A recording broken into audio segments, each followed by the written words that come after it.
Yo guys, it's your boy Chris Lethal here. Welcome back to another video, and today we're going to be going over UFC 329 winners and losers matchmaking.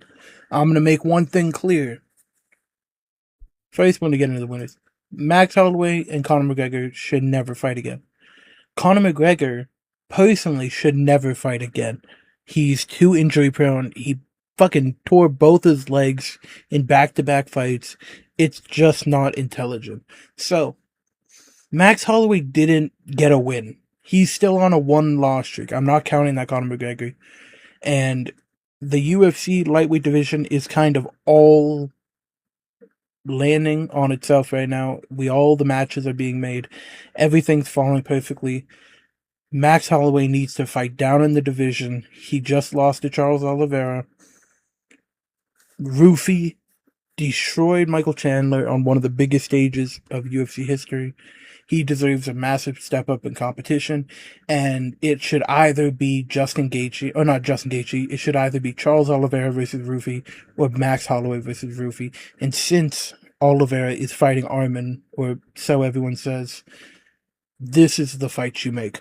This is kind of like Conor McGregor versus Max Holloway, just younger. Roofy's one of the most entertaining strikers we've ever seen, one of the most powerful, devastating, creative strikers we've ever seen. And Max Holloway, we all know who Max Holloway is.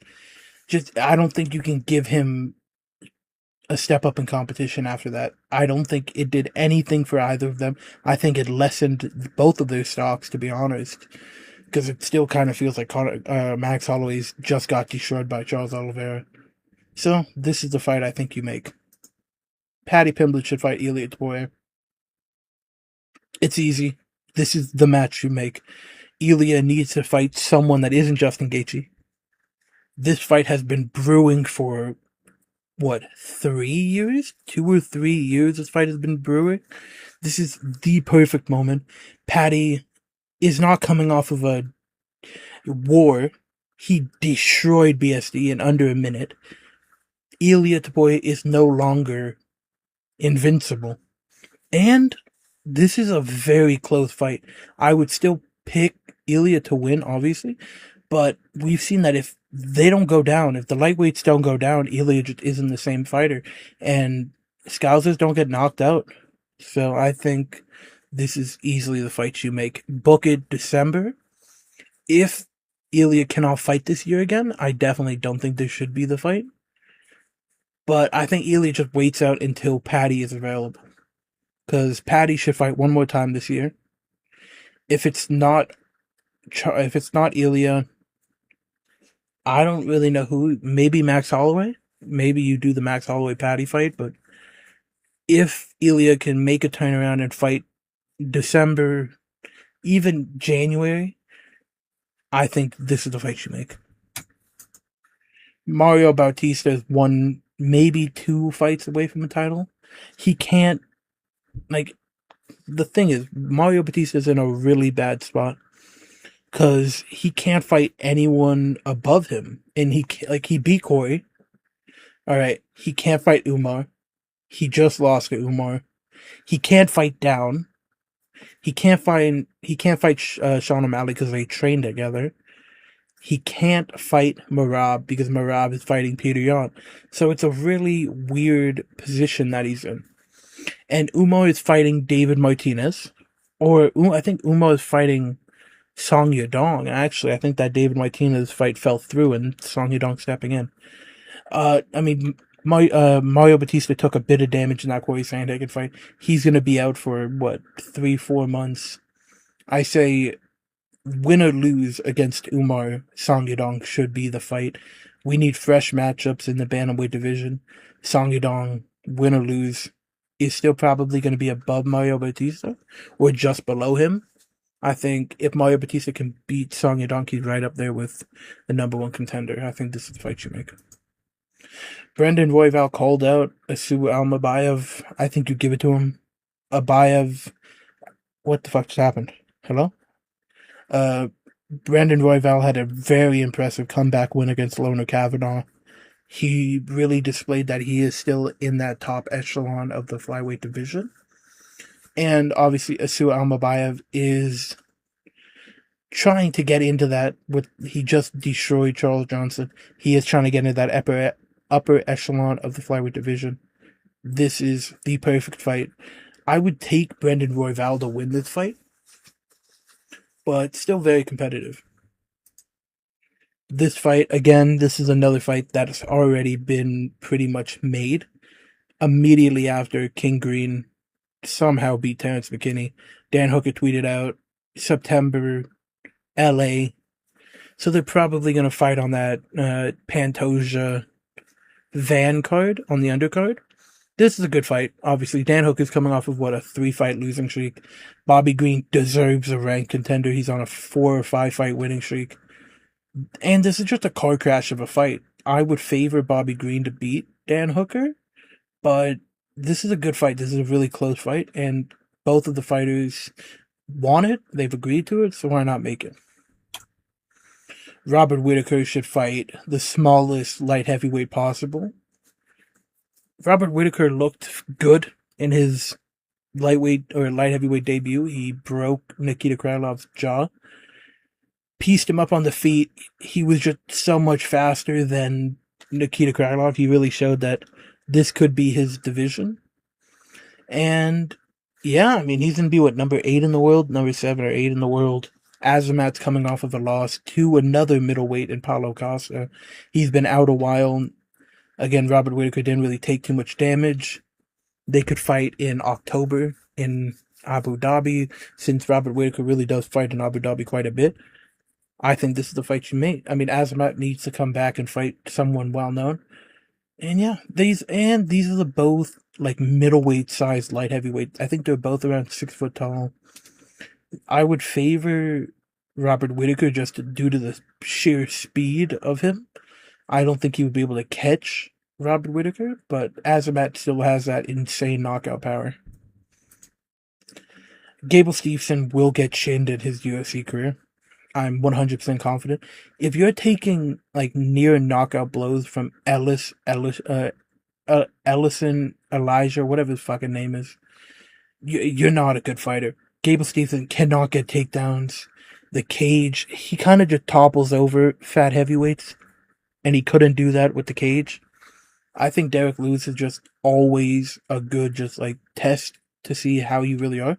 And this would be a really competitive fight, because yes, Gable Steveson starts off fast, really powerful, really good wrestling, but we've seen that Derek Lewis has that one-shot power. We all know how devastating his striking is. I think if Gable Steveson fights Derek Lewis like he fought Ellison, he gets chinned, because his chin is way too high. He practically has zero defense. It's really bad. I would favor Derek Lewis in this fight, realistically. Adrian Yanez got another KO. He's on a 2-fight winning streak. He beat Ricky Simone decisively. I don't know how anyone scored that a draw.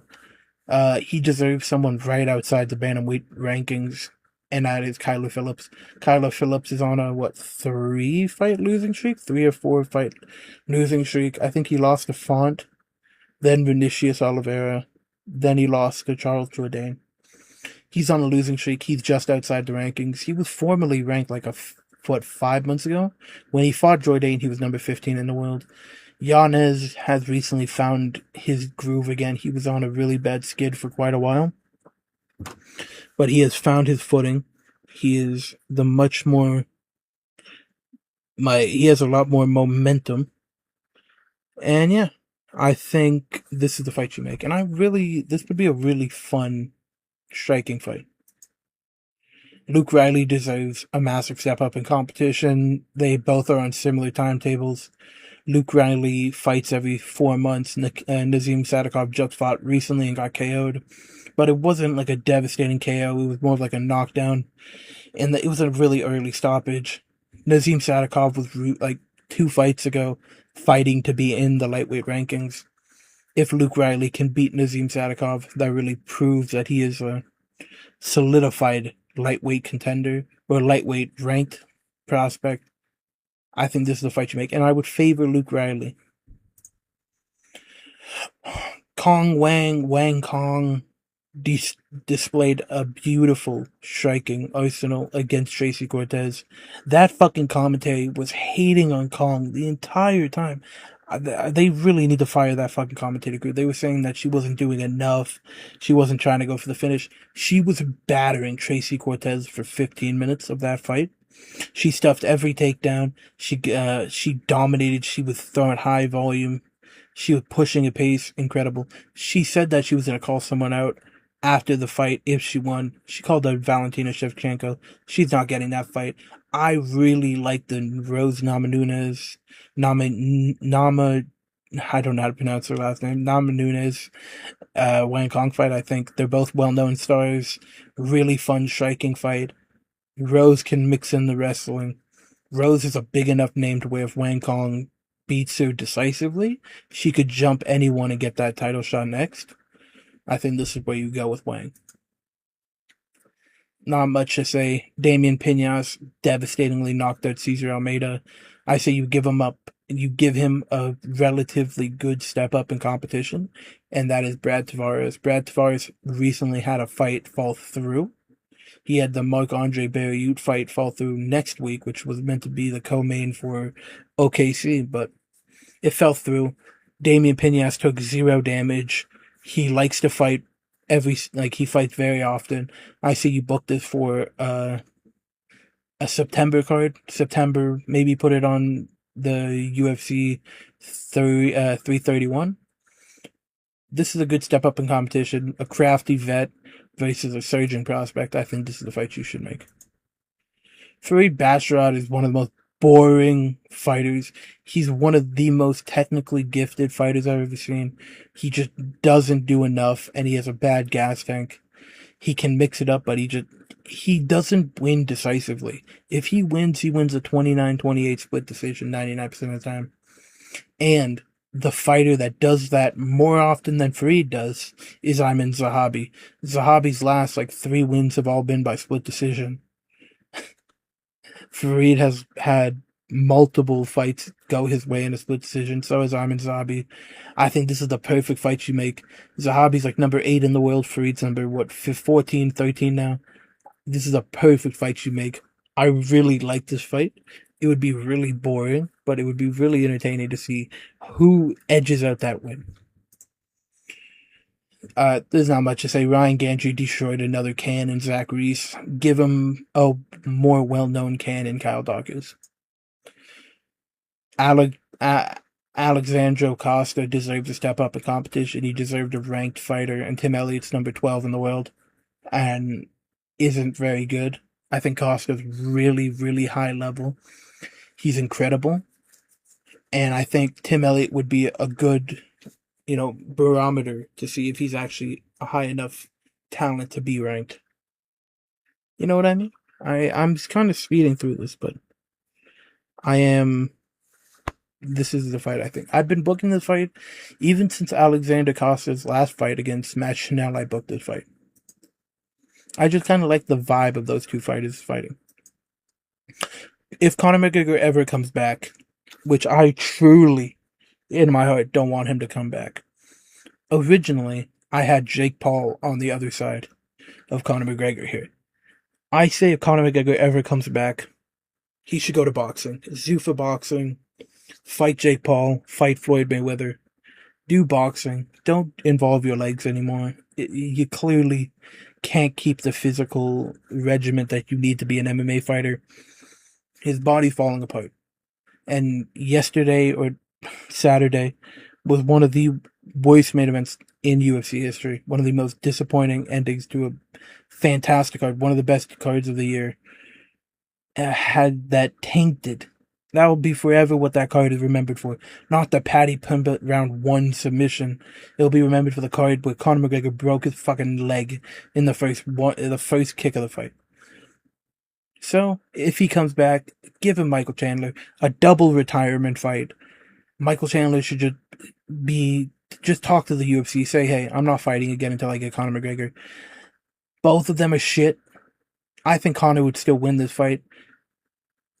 You gotta reward Michael Chandler for just giving CTE to himself for the entertainment of the fans. He let Roofy kill him. I mean, he let Patty kill him. He's letting everyone kill him. Give him a fight where he can actually be competitive. I think this is a fight you make. BSD versus Rufy. This is a fight, not Rufy. BSD versus Fiziev. This is a fight that I'm surprised has never happened. Both of them are incredibly good, not incredibly good strikers. One of them's incredibly technical, and I think the other one's a war merchant. And I think both of them would go to war to each other. I think Fiziev would win this. I think the technical ability, the head movement, the reaction time of Fiziev would be way too much for BSD. I think this fight would go similar to the Manuel Torres Fiziev fight. But obviously, BSD is coming off of a loss, an embarrassing, devastating loss, round one submission, under a minute submission.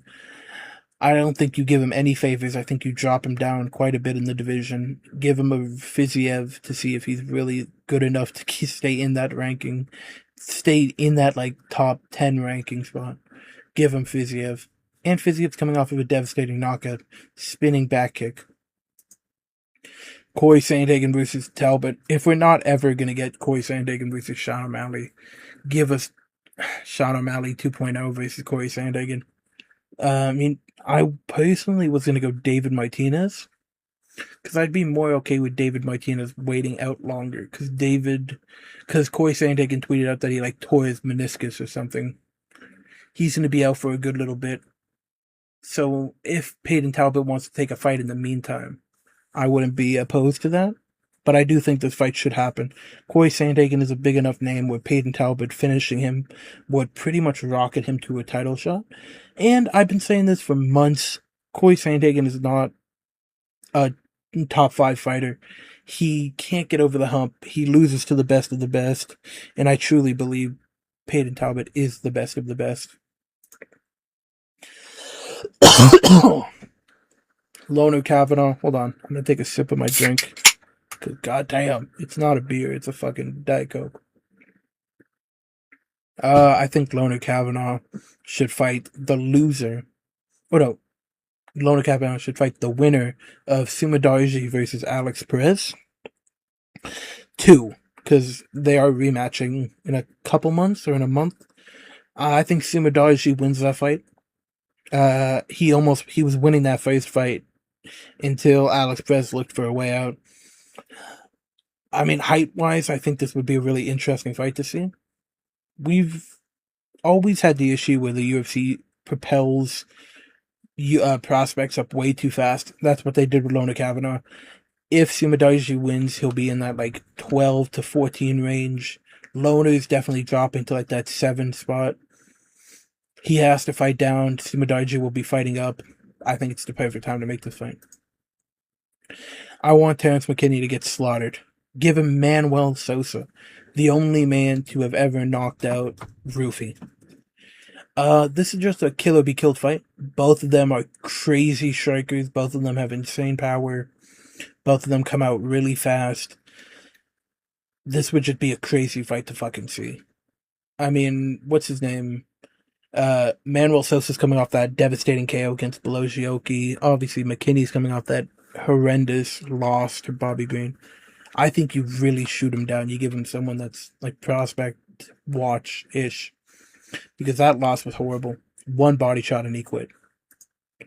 Nikita Krylov should fight Navajo Sterling. I mean, Navajo looked terrible in that Ion Kutalaba fight. Nikita Krylov's always like a reliable fighter. He's really good. If Navajo ever wants to be anything in the light heavyweight division, you have to be able to beat a Krylov. So I think Krylov versus Navajo is the good fight. Plus, technical ability versus wild striking. It's always a fun fight. And we can see if Navajo can really defend wrestling at the highest level. Ellison should go to the PFL. Cody should retire. Kai Kamaka had a pretty bad performance against Luke Riley. Got beat up, got knocked out. Some could argue an early stoppage, but I wouldn't. He was going to get flatlined. He's still pretty good. He's the type of fighter you give to see if a fighter is actually any good, because Kai Kamaka is always going to be competitive with people. He's an incredibly high-level striker. And I think Cody Steele is the next participant of that archetype of fighter. He just coming off of a win against Dom Farman.